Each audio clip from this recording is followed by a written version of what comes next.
Tikulandireni pano ndi Nyasa VoiceBox timabwera pano kambirana nkhani zokhuzana ndi ndale kuyendetsa bwino kwa dziko komanso utsogoleri otsatira bwino malamulo kuno kwathu Malawi pa Chingerezi timanena kuti politics, good governance and the rule of law. Ndiyo kambapo nkhani ya ulamuliro wabwino otsatira malamulo kapena kuti rule of law kuno kwathu Malawi.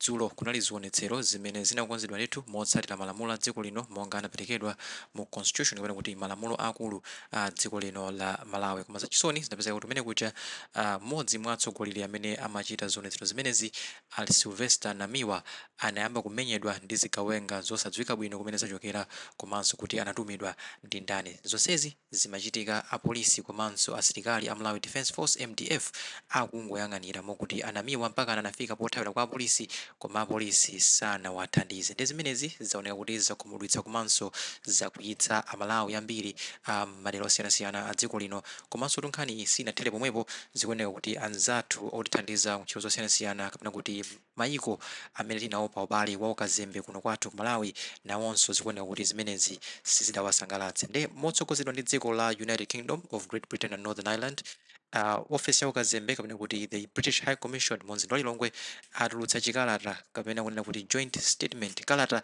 yaugwirizana kuti iwowa akudzudzula komanso akufuna kukumbutsa Amalawi ndi dziko la Malawi kuti dziko la Malawi ndi dziko limene ufulu ochita zionetsero umaperekedwa mu constitution kapena kuti malamulo a dziko lino la Malawi. Ndipo kwa iwowa akuona kuti zinthuzi nzomvetsa chisoni kuti padakali pano takhala tikuona mchitidwe wa ziwawa komanso nkhanza pakakhala zionetsero ukuchulukirabe kuno kwathu ku Malawi. Ndiyowa akufuna kuwauza boma la Malawi kuti chonde muonetsetse kuti rule of law, ulamuliro otsatira bwino malamulo kuno kwathu ku Malawi ukugwiritsidwa ntchito komanso ukulemekezedwa komanso kuti maufulu anthu a dziko kapena kuti nzika za dziko la Malawi ukulemekezedwa. Komanso iwowa akufuna kuti pakhale kafukufuku kuonetsetsa kuti zimene zinachitika dzulo kwa Anamiwa komanso zimene zakhala zikuchitika mbuyomo sizikuchitikanso. Komanso anthu amene akhala kupanga zimenezizi akhale kuti agwidwa, azengedwa milandu komanso apatsidwa chilango choyenerera. Ndi zimenezi ndi zimene anena mu joint statement imeneyi. Anena kuti joint statement by heads of mission: the right to freedom of assembly is enshrined in Malawi's constitution, protected under international human rights law, and is the cornerstone of Malawi's open and democratic society. As long-standing partners and friends of Malawi, we are troubled by reports that illustrate a trend of violence during peaceful and lawful demonstrations in Malawi's cities. We call on the government and authorities of Malawi to uphold the rule of law, protect the people of Malawi, and conduct an investigation into any incidents of violence.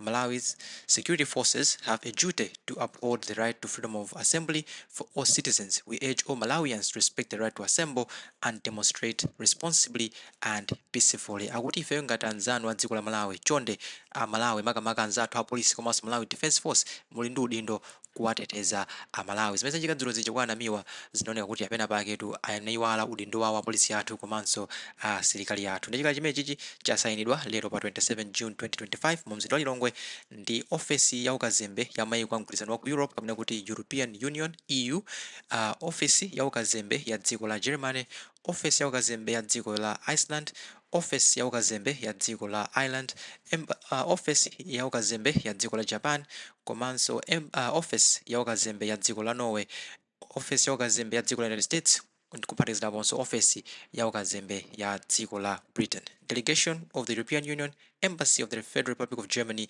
Embassy of Ireland, Embassy of Iceland, Embassy of Japan, the Royal Norwegian Embassy, United States Embassy, and British High Commission. Day on the Nyasa VoiceBox, majisola wezi timatumutuuze maganizo anu in the comment section below. Pompano Nyasa VoiceBox.